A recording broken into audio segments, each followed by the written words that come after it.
السلام علیکم ورحمۃ اللہ وبرکاتہ۔ دعائیں قبول کیوں نہیں ہوتی؟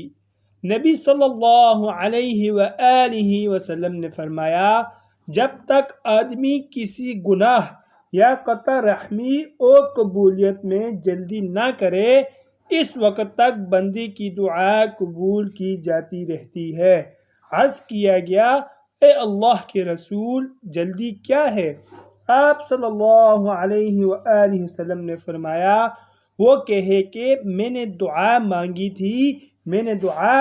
تھی لیکن مجھے میری دعا قبول ہوتی نظر نہیں آتی، پھر وہ اس سے نا امید ہو کر دعا مانگنا چھوڑ دیتا ہے۔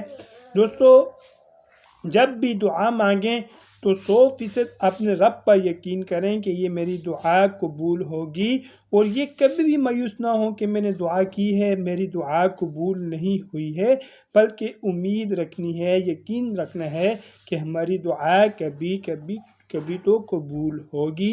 اور مزید اچھی ویڈیوز کے لیے چینل کو لازمی سبسکرائب فرمائیں۔ جزاکم اللہ احسن الجزا۔ طالب دعا قاری محمد آصف۔